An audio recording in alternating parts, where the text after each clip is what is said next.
আসসালামু আলাইকুম। আজকে আমি নতুন একটা সহজ রেসিপি নিয়ে আসলাম। এখানে 2 কাপ কুসুম গরম দুধ নিয়েছি, 1 চামচ ইস্ট দিয়েছি, 1 চামচ চিনি দিলাম, পরিমাণ মতো লবণ দিলাম। দিয়ে আমি এটাকে ভালো করে ইস্টটাকে দুধের সাথে মিশিয়ে নিব। ওইদিকে চিনিটাও যেন গলে যায়, একদম যেন ছাঁকা ছাঁকা দলা ফাঁকিয়ে না থাকে।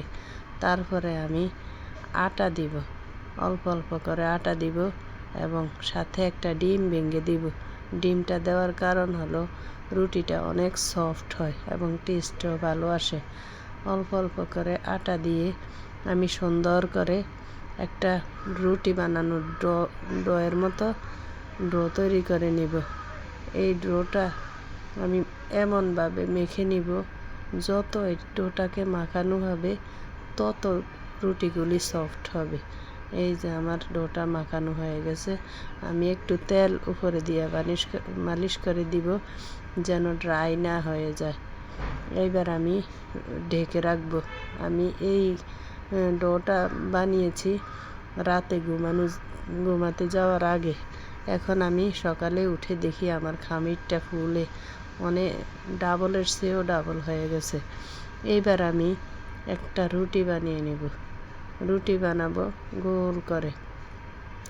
আমি এই যে ইস্টটা এনেছি, এই ইস্টটা আমি বেকারির ইস্ট ব্যবহার করতেছি। আমি একটা বেকারি থেকে এই ইস্টটা নিয়ে এসেছি। দোকানের যে বোতলের ইস্টগুলো, এগুলো দিয়ে ভালো হয় না রুটি। এখন আমি একটু লবণ আর পানি একসাথে মিশিয়ে রাখছি, ওই পানিটা 1 চামচ দিয়ে দিছি। দিয়ে আমি যেই ফাটের লবণ পানি দিছি ওই ফাটটা পাতিলের মধ্যে থাকবে, উল্টে দিব। দিয়ে যেন আটকে থাকে পাতিলে। লবণ মিশ্রিত পানিটা দেওয়ার কারণে হলো একটা, যেন পাতিলের সাথে আটকে থাকে। এখন আমি এটাকে ঘুরে ঘুরে আস্তে নিচ থেকে হয়ে আসলে মিডিয়াম আঁচে দিয়ে রাখছি। এবার এইভাবে ধরে এটাকে সুন্দর করে আরও হিট দিয়ে নেব, যেন বাকি যেই কাঁচাটা থাকে এটা যেন সম্পূর্ণ সিদ্ধ হয় এবং সুন্দর একটা কালার আসবে। দেখেন আমি যেভাবে ঘুরিয়ে ঘুরিয়ে দেখাচ্ছি ঠিক এইভাবে ঘুরিয়ে তারপরে আমি এটাকে উঠিয়ে নিব।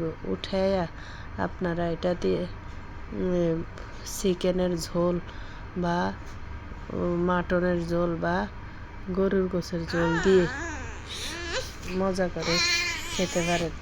এটা খেতে একদম দোকানের মতো টেস্ট। একবার ট্রাই করে দেখতে পারেন। আল্লাহ হাফেজ।